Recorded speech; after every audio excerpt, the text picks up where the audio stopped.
दुनिया में बहुत सी जगह हैं, लेकिन कुछ मकामात ऐसे होते हैं जो सिर्फ जमीन पर नहीं बल्कि दिलों में बसे होते हैं।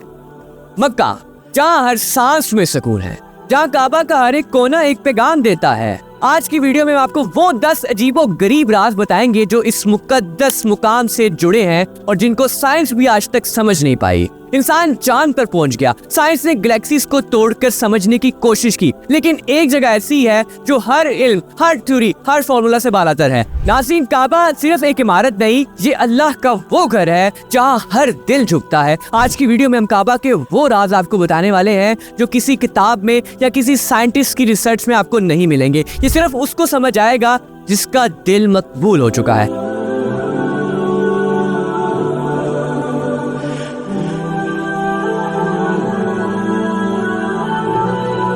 फैक्ट नंबर 1, मक्का दुनिया का ज्योग्राफिकल सेंटर। 1977 में जब इजिप्टियन साइंटिस्ट डॉक्टर हुसैन ने एक शॉकिंग रिसर्च पेश की, जब अर्थ का लैंड मास किया गया तो सबसे परफेक्ट सेंटर मक्का निकला। और आजकल का जीपीएस सिस्टम भी इसको कंफर्म कर चुका है। क्या ये कोई कोइंसिडेंस है? Fact number 2, magnetic zero point. अगर आप काबा के पास कंपास लेकर जाएं तो आप देखेंगे कि उसकी नीडल फ्रीज हो जाती है। काबा वो जगह है जहां मैग्नेटिक डेविएशन बिल्कुल जीरो हो जाता है। इसका मतलब कंपास कंफ्यूज हो जाता है। साइंस कहता है कि यहाँ अनयूजुअल मैग्नेटिक बिहेवियर है, लेकिन रूहानी लोग कहते हैं कि यहाँ दिल का कंपास चलता है। फैक्ट नंबर 3, ज़मज़म, पानी जो कभी खत्म नहीं होता। हजरत हाजरा अलैहिस्सलाम की दुआ, हजरत इस्माइल अलैहिस्सलाम की प्यास और एक मौजज़ा, ज़मज़म का पानी। ये एक छोटी सी खूनी जमीन से निकलता है जो रोज लाखों लीटर पानी देती है। ना कभी सूखी, ना कभी बदबू, ना कभी बैक्टीरिया। साइंस कह चुकी है the water defies all natural rules, और कुरान ने तो पहले ही कह दिया था इन्नल्लाह अला कुल्ली शैइन कदीर। फैक्ट नंबर 4, मक्का में ज़लज़ला क्यों नहीं आता? मक्का अरेबियन टेक्टोनिक प्लेट पर मौजूद है जो सिस्मिक एक्टिविटी के लिए फेमस है। यमन, तुर्की, ईरान में ज़लज़ले आते हैं, लेकिन मक्का में ज़लज़ला नहीं आता। क्या ये अल्लाह का खास प्रोटेक्शन नहीं? फैक्ट नंबर 5, तवाफ काउंटर क्लॉकवाइज क्यों है?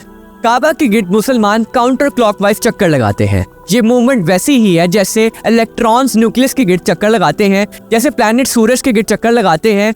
तवाफ इज इक्वल टू यूनिवर्स की रिदम में चलना। साइंस इसे कॉस्मिक हार्मोनी कहती है और इस्लाम इसे इबादत। फैक्ट नंबर 6, काबा की ज्योमेट्री। Golden ratio 1.618। ये रेशियो नेचर में हर जगह मौजूद है, फूलों के पेटल से लेकर गैलेक्सीज तक। काबा का भी स्ट्रक्चर इस रेशियो पर परफेक्ट बैठता है।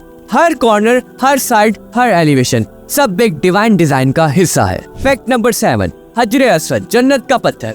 हजरे अस्वद काबा के एक कोने में लगा हुआ है। जब भी कोई मुसलमान वहाँ जाता है तो उस पत्थर को चूमता है, और मुसलमानों का ये मानना है उस पत्थर को चूम कर गुनाहों की माफी होती है।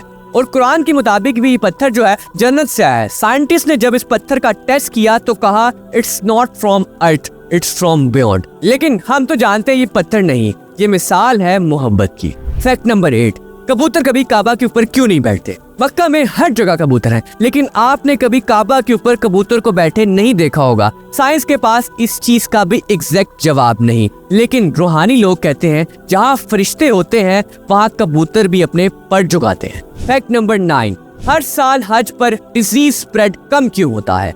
20 लाख लोग इकट्ठे हज करते हैं, खाते इकट्ठे हैं, बैठते इकट्ठे हैं, घूमते इकट्ठे हैं, लेकिन फिर भी पेंडेमिक्स रेयरली स्प्रेड होता है। ज़मज़म, हाइजीन, दुआ या सिर्फ डिवाइन इम्यूनिटी? साइंस कंफ्यूज है, लेकिन ईमान सिक्योर है। फैक्ट नंबर 10, काबा की रूहानी साइलेंस। अगर आप कभी काबा के पास गए हो तो आपने एक खामोशी, एक साइलेंस महसूस किया होगा। वो कोई खामोशी नहीं, वो एक सुकून है। ये वो साइलेंस है जो दिल को रुला देता है। साइंस कहती है साउंड एब्जॉर्प्शन फिनोमेना, मगर दिल कहता है ये तो अल्लाह का पैगाम सिर्फ तेरे लिए।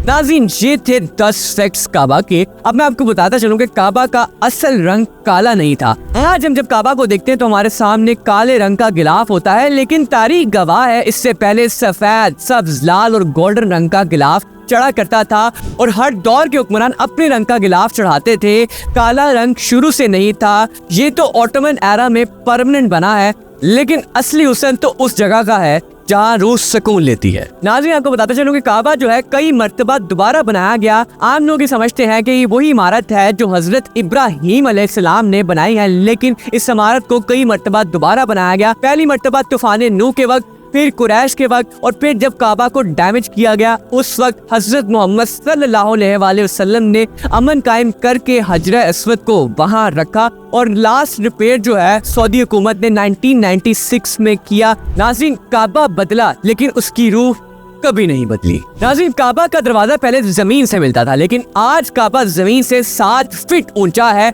जिसे सिर्फ चुने हुए लोग अंदर से जाके देख सकते हैं। लेकिन कुरैश से पहले ये जमीन से मिलता था और हर शख्स अंदर से जाके देख सकता था, लेकिन कुरैश ने इसे ऊपर उठवा दी ताकि सिर्फ खास लोग ही अंदर से जाके इसे देख सके। रसूल सल्लल्लाहु अलैहि वसल्लम का इरादा था कि वापस दोबारा सबके लिए खोल दिया जाए, मगर तब नई मुसलमान उम्मत इस फैसले के लिए तैयार नहीं थी। काबा पहले सिर्फ एक ओपन रूफ स्ट्रक्चर था, ना छत थी ना वेंटिलेशन सिस्टम। ये सेक्रेड ओपन स्ट्रक्चर था जहां लोग सजदा करते थे, दुआ करते थे और रूहानी सिलसिले महसूस करते थे। लेकिन टाइम के साथ बारिश और हवाओं की वजह से जब इमारत को नुकसान पहुंचने लगा तो पहली मर्तबा छत बनाई गई, पहले वुडन फिर कंक्रीट। आज भी लोग जब काबा के अंदर जाते हैं तो वो ये कहते हैं कि काबा की छत के नीचे भी एक नूर की झलक है जो रूह को छू जाती है। काबा सिर्फ एक इमारत नहीं, एक निजाम है जहाँ वक्त रुक जाता है, साइंस चुप हो जाती है, सिर्फ यकीन बोलता है। आज भी दुनिया के टॉप साइंटिस्ट हैरान है, लेकिन मोमिन का दिल कभी शक नहीं करता। काबे के हर राज में एक निजाम छुपा है और उस निजाम का सिर्फ और सिर्फ एक ही मालिक है,